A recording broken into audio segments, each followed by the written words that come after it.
Tengok kecuaian, kelalaian, kedegilan baruah-baruah daripada JNT ni ya, langsung tak boleh pakai lah. Dia orang tipu sama masyarakat. Satu surat penting ya, di mana dokumen itu adalah dokumen sangat penting yang saya kena submit dekat mahkamah. Okey, kes ini kes Sungai Petani. I kena submit dekat mahkamah. Daripada Sungai Petani hantar surat itu kepada saya supaya saya masuk dalam mahkamah.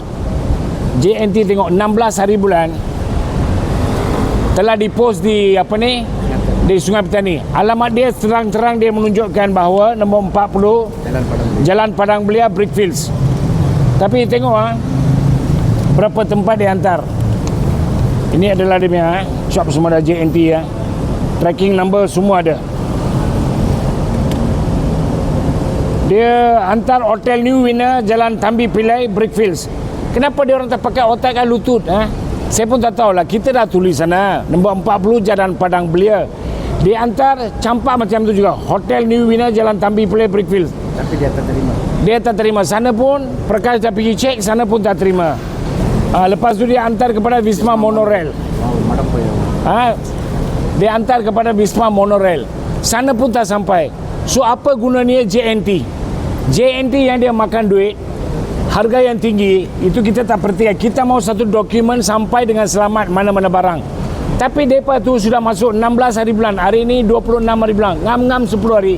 I tidak dapat dokumen yang penting itu untuk disubmitkan dalam, untuk didaftar, dimasukkan dalam mahkamah. Maka kita banyak kesukaran untuk menghadapi hal-hal macam ini tau.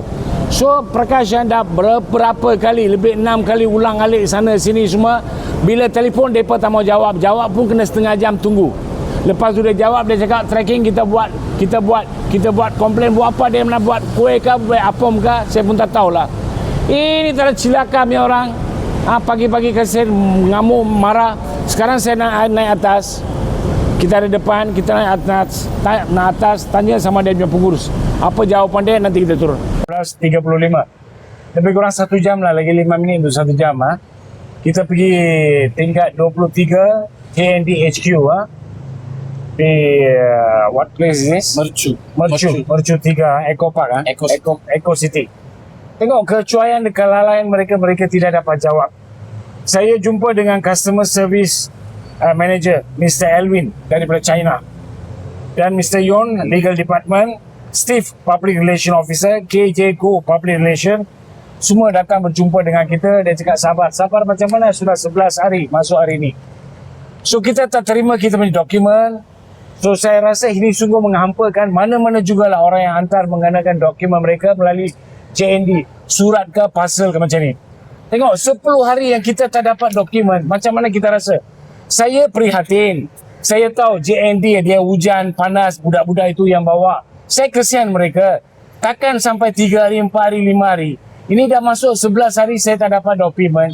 Sekarang dapat datang sini, baru mereka usaha untuk tracking, dapat balik dokumen. We receive the document already ya? We receive 30 minit. Tengok, lagi I kena tunggu 30. I pukul 4 I kena ada di Sungai Petani. Tapi I kena tunggu lagi 30 minit untuk dapatkan ini. So kalau orang yang duduk di mana-mana pun jauh, macam orang yang pengantar tu Sungai Petani, boleh ke datang sini dan pergi tanya kepada mereka baru dapat surat dokumen? Ini membuang masa saya. Saya tak ada masa. Saya aktivis. Saya ada banyak kes untuk dijalankan. Saya kena pergi mahkamah, saya kena jumpa klien, saya kena bergegas ke Kedah. Ini semua membuang masa. Saya percaya Suruhanjaya Gig ini semua saja satu propaganda, satu perkara untuk memanipulasi dan memperbodohkan rakyat Malaysia. Sampai sekarang belum ada apa-apa kenyataan resmi keluar daripada mereka. Kita tak nampak bukti. So kita aktivis, kita rasa kita yang harus menyuarakan hal ni. Kita harap pegar makan padi. Kita harap orang yang jalankan tugas mereka jadi menteri, timbalan menteri, senator, ahli parlimen aduh, semua Malaysia ini semua seperti mangkuk lah.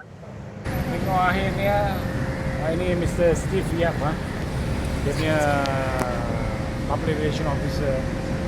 Atas macam mana pun, atas kita desak, atas bantuan mereka kita sudah dapat balik kita punya dokumen. Okay, thank you. Sorry, anything